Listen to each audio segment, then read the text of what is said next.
नमस्कार, बहुत स्वागत है आपका। मैं हूं आपके साथ मनोराज सक्सेना। भारत और अमेरिका के बीच हाल ही में हुई ट्रेड डील पर रूस की तरफ से अभी तक कोई आधिकारिक या फिर सीधी प्रतिक्रिया सामने नहीं आई है।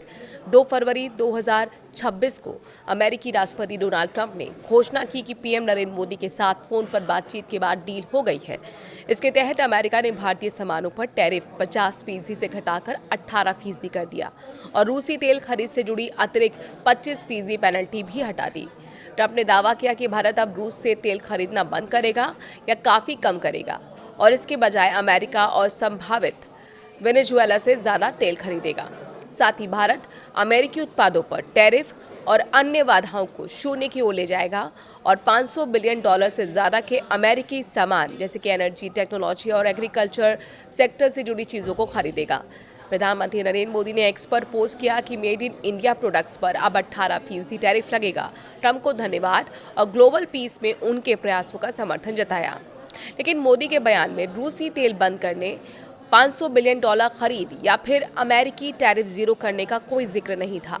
भारत सरकार या पेट्रोलियम मंत्रालय से भी इस पर कोई स्पष्ट बयान नहीं आया है। रूस की चुप्पी के पीछे कई कारण लगते हैं। रूस ने पहले से ही कई बार कहा है कि भारत एक संप्रभु देश है और वो जहां चाहे तेल खरीद सकता है। दिसंबर 2025 में पुतिन की भारत यात्रा के दौरान उन्होंने बिना रुकावट तेल सप्लाई का वादा किया था और अमेरिकी दबाव पर सवाल उठाया कि अमेरिका खुद रूस से न्यूक्लियर फ्यूल खरीदता है तो भारत को क्यों रोका जाए।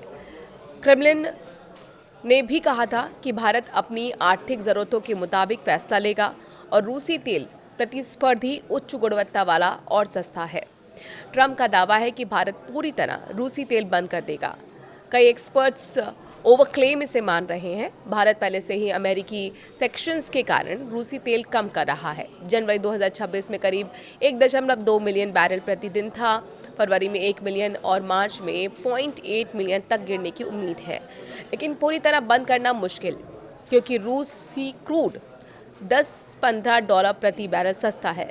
मौजूदा कॉन्ट्रैक्ट्स पूरे करने पड़ेंगे और एनर्जी सिक्योरिटी महत्वपूर्ण भी है। भारत धीरे धीरे डाइवर्सिफाइड कर रहा है।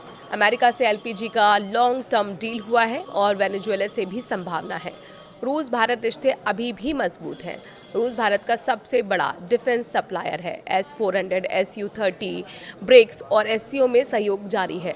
अगर भारत रूसी तेल काफ़ी कम करता है तो रूस निराश हो सकता है, क्योंकि भारत उसका सबसे बड़ा तेल खरीदार है। लेकिन पब्लिक में रूस स्ट्रैटेजिक पार्टनरशिप पर जोर देकर बैलेंस बनाए रखेगा। फिलहाल चुप्पी से लगता है कि रूस ट्रंप के दावों को ज़्यादा गंभीरता नहीं दे रहा या स्थिति को देख रहा है। ये डील ट्रंप के लिए रूस पर प्रेशर बढ़ाने का तरीका लगती है, जबकि भारत ने टैरिफ राहत हासिल की बिना रूस से पूर्ण ब्रेकअप के। अगर क्रेमलिन से कोई नया बयान आता है तो स्थिति बदल सकती है, लेकिन अभी रूस की तरफ से कोई तीखी या स्पष्ट प्रतिक्रिया नहीं है।